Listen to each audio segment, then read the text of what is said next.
Hello and welcome to ashford.com. You are watching an interesting video on modern forensic analysis of the skeletal remains of King Richard III, the last English monarch to die in battle. Please read this disclaimer carefully.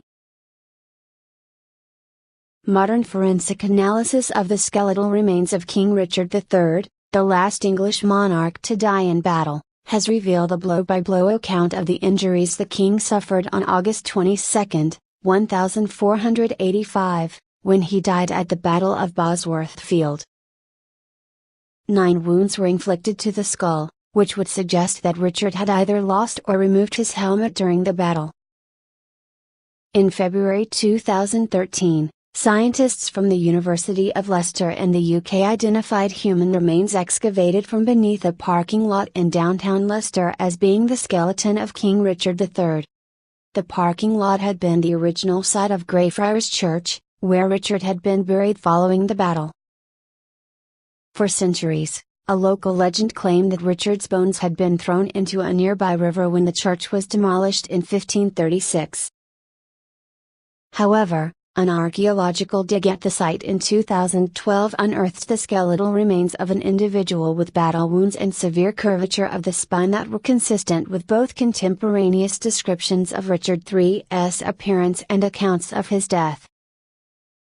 Now, to more precisely determine the nature of the king's wounds, the Forensic Pathology Unit and the Department of Engineering at the University of Leicester have used whole-body computed tomography, CORT, and microCORT scans of the injured 500-year-old bones. Published in The Lancet, the results show that a total of 11 wounds were inflicted upon Richard around the time of his death. 9 of these were battle wounds to the skull, which would suggest that Richard had either lost or removed his helmet. Sustained attack or attack by several assailants. Sarah Hainsworth, study author and professor of materials engineering at the University of Leicester, explains. Richard's injuries represent a sustained attack or an attack by several assailants with weapons from the later medieval period. The wounds to the skull suggest that he was not wearing a helmet, and the absence of defensive wounds on his arms and hands indicate that he was otherwise still armored at the time of his death. 3 wounds were considered to have been potentially fatal. 2 of these were to the skull and 1 was to the pelvis. However, the researchers suggest that the pelvis wound may have been inflicted after Richard's death, as in battle his armor would have shielded this area of his body from these kind of wounds.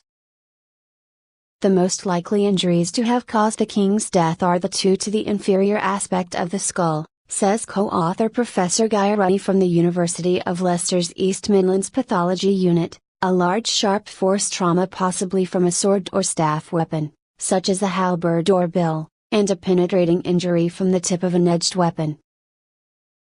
Richard's head injuries are consistent with some near-contemporary accounts of the battle, Professor Guddy says, which suggests that Richard abandoned his horse after it became stuck in a mire and was killed while fighting his enemies. Writing in a linked comment, Dr. Heather Bonney, from the UK's Natural History Museum, describes the new study as a compelling account, giving tantalizing glimpses into the validity of the historic accounts of his death, which were heavily edited by the Tudors in the following 200 years. Wherever his remains are again laid to rest, she says, I am sure that Richard III will continue to divide opinion fiercely for centuries to come. References